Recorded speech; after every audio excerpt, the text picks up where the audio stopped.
Hello students, आज हम next chapter start करने जा रहे हैं जिसका शीर्षक है हम बीमार क्यों होते हैं। Why do we fall ill. इसके लिए आपको सबसे पहले एक्टिविटी करनी है, जिस एक्टिविटी में आपको जैसे कहीं पे भूकंप आ जाता है या फिर तटवर्ती भागों को प्रभावित करने वाले चक्रवात, इन सब के बारे में सुना होगा। अब आपको कल्पना करनी है कि इनके जैसी कितनी संभावित आपदाएं हैं जो लोगों के स्वास्थ्य को किसी प्रकार प्रभावित करती हैं, या ये हमारे आसपास घटित हों तो हमें कैसे प्रभावित करेंगे। इन आपदाओं के वास्तव में घटने के समय हमारे ऊपर क्या क्या प्रभाव पड़ेंगे। आपदा घटित होने के पश्चात कितने समय तक विभिन्न प्रकार की स्वास्थ्य संबंधी समस्याएं पैदा होती रहती हैं। पहली स्थिति में आपदा के समय स्वास्थ्य पर क्या प्रभाव पड़ते हैं तथा दूसरी स्थिति में आपदा के पश्चात स्वास्थ्य संबंधी कौन कौन सी समस्याएं उत्पन्न होती हैं। यानी देखिए, मान लीजिए हमारे यहाँ पे अगर बाढ़ आ जाती है, तो जब बाढ़ आती है तब क्या होता है, हमें प्रॉपर खाना नहीं मिलता, तो हमारे स्वास्थ्य पे ये असर पड़ता है। हमें अच्छा पानी नहीं मिलता पीने को और हम घर के बाहर भी नहीं निकल सकते। अब जब बाढ़ आ गई है तो बाढ़ आने के पश्चात क्या होगा, पानी इकट्ठा हो जाएगा, उसमें मच्छर मक्खी उत्पन्न होंगे जो हमारे स्वास्थ्य को प्रभावित करेंगे। यानी आपदा आने के समय और आपदा आने के पश्चात दोनों ही स्थितियों में कौन कौन सी ऐसी समस्याएं हैं जो हमारे स्वास्थ्य को प्रभावित करेंगी। इस क्रियाकलाप के दौरान हमें यह अनुभव होता है कि मानव समुदाय में स्वास्थ्य एवं रोग एक जटिल समस्या है, जिसके लिए एक दूसरे से संबंधित अनेक कारक उत्तरदायी हैं। हम यह भी अनुभव करते हैं कि स्वस्थ और रोग का अर्थ स्वयं में बहुत जटिल है। जब हम पूछते हैं कि बीमारियों के क्या कारण हैं और इनकी रोकथाम कैसे होगी, तो हमें इन अवधारणाओं के अर्थ जानने होंगे। यानी स्वास्थ्य और रोग, ये दोनों की दोनों जो शब्द हैं ये बहुत जटिल हैं। रोग क्या होते हैं, जैसे खांसी जुकाम, ये सब क्या हैं, रोग हैं। और एक स्वस्थ व्यक्ति होना मतलब वो हर तरह से स्वस्थ होना चाहिए, उसको दिमागी भी कोई परेशानी नहीं होनी चाहिए। हम जानते हैं कि कोशिकाएं सजीवों की मौलिक इकाई हैं।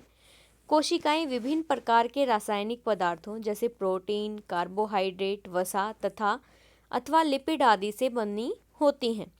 कोशिका एक क्रियाशील स्थल है जिसमें अंदर कुछ न कुछ क्रियाएं सदैव होती रहती हैं।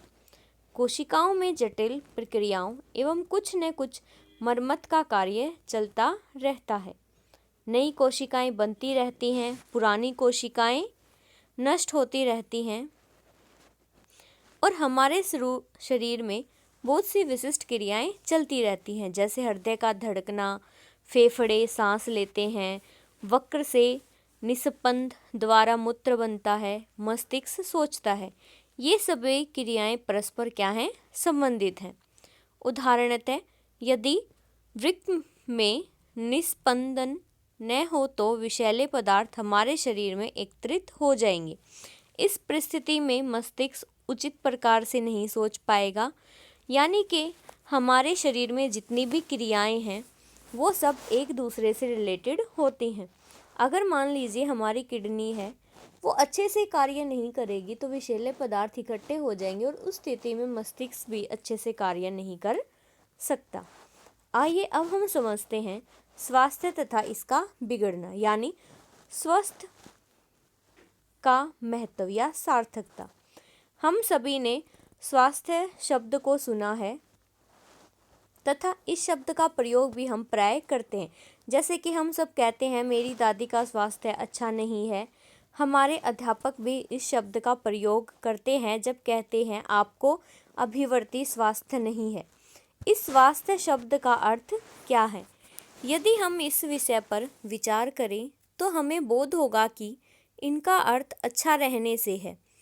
हम इस अच्छापन का अर्थ प्रभावी कार्य करना सोच सकते हैं, यानी हमारी दादी के लिए बाजार जाना तथा आसपास में जाने योग्य होना अच्छे स्वास्थ्य का प्रतीक है। यदि वे ये करने योग्य नहीं हैं तो हम कहेंगे कि उनका स्वास्थ्य अच्छा नहीं है। जब आपकी रुचि कक्षा में पढ़ने की है तो हम कहते हैं आपकी अभिवृत्ति ठीक है, और यदि पढ़ने की रुचि नहीं है तो कहते हैं अभिवृत्ति स्वस्थ नहीं है। अतः स्वास्थ्य वह अवस्था है जिसके अंतर्गत शारीरिक, यानी इस वर्ड को ध्यान से दें,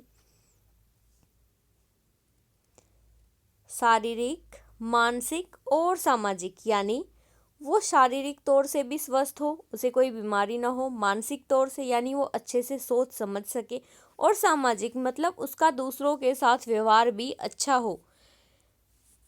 कार्य समुचित क्षमता द्वारा उचित प्रकार से किया जाता है, यानी वो बिल्कुल अच्छे से ये सभी कार्य करता है, तो हम उस व्यक्ति को क्या कहेंगे? स्वस्थ कहेंगे। व्यक्तिगत तथा सामुदायिक समस्याएं दोनों ही स्वास्थ्य को क्या करती हैं? प्रभावित करती हैं। आइए हम देखते हैं कि ये एक दूसरे को प्रभावित कैसे करती हैं। स्वास्थ्य किसी व्यक्ति की शारीरिक, मानसिक तथा सामाजिक जीवन क्षमता की पूर्ण रूपेण स्थिति है, तो कोई भी व्यक्ति इसे स्वयं ही पूर्ण रूपेण प्राप्त नहीं कर सकता। सभी जीवों का स्वास्थ्य उसके आस पड़ोस तथा उसके आसपास के पर्यावरण पर आधारित होता है। पर्यावरण में भौतिक कारक आते हैं, अर्थात चक्रवात हमारे स्वास्थ्य को अनेक प्रकार से प्रभावित करता है। मानव समाज में रहता है, अतः हमारा सामाजिक पर्यावरण हमारे व्यक्तिगत स्वास्थ्य के लिए अधिक महत्वपूर्ण है। हम गांव, कस्बे अथवा शहरों में रहते हैं। ऐसे स्थानों में हमारा भौतिक पर्यावरण का निर्धारण सामाजिक पर्यावरण द्वारा ही होता है। यानी देखिए, जहां आप रह रहे हैं वहां का वातावरण हमारे स्वास्थ्य को प्रभावित करता है। मान लीजिए आपके आस पड़ोस में साफ सफाई नहीं रहती है, तो वहाँ मच्छर मक्खियाँ उत्पन्न होंगे और वो आपके स्वास्थ्य को प्रभावित करेंगे। या फिर मान लीजिए कि साफ सफाई तो बहुत है, पर आपके पड़ोसी क्या करते हैं? हर दूसरे दिन किसी न किसी बात पे आपसे झगड़ा करते रहते, यानी वो आपको मानसिक तौर पे क्या करेंगे? परेशान करेंगे। तो आप चिड़चिड़े हो जाएंगे और आप मानसिक तौर पे स्वस्थ नहीं होंगे। इसीलिए सामाजिक पर्यावरण हमारे व्यक्तिगत स्वास्थ्य के लिए बहुत ही महत्वपूर्ण है। अब क्लास में ही देख लीजिए, अगर आप क्लास में पढ़ रहे हैं और दो बच्चे ऐसे हैं जिनका पढ़ाई में बिल्कुल भी मन नहीं है, तो वो आपको भी पढ़ने नहीं देंगे। आइए अब हम समझते हैं 5F। सबसे पहला क्या है? फ्लूइड, यानी अच्छे स्वास्थ्य के लिए 5F मतलब क्या करना चाहिए? क्या होते हैं 5F? सबसे पहला क्या है? फ्लूइड, जल स्रोत का सुरक्षित करें या जल का उपचार व संचय सावधानी से करें। दूसरा क्या है? फिंगर्स, खाना बनाते समय हमें क्या करने हैं? अपने हाथ अच्छे से धोने हैं, या फिर जब हम वॉशरूम जाते हैं तब भी हमें अपने हाथ अच्छे से धोने चाहिए। Third one is flies. देखिए, पहला तो क्या आया? फ्लूइड यानी पीने का पानी, फिंगर्स हमारे हाथ। थर्ड है फ्लाइज यानी मक्खियाँ। मक्खियाँ कैसे इफ़ेक्ट करती हैं? खाने पे बैठ जाएंगी, तो उसके लिए हमें क्या करना चाहिए? खाने को ढकना चाहिए। नेक्स्ट है फील्ड्स, मतलब उपयोग करने से पूर्व सब्जियां व फल क्या करनी चाहिए? हमें साफ करनी चाहिए और खुले में मलत्याग नहीं करना चाहिए। नेक्स्ट है फ्लड्स, यानी बाढ़ जब आती है तो उसके लिए हमें क्या करना? उचित जल निकासी करनी है और जल का उपचार। H क्या है? स्वच्छता, और S क्या है? साफ सफाई।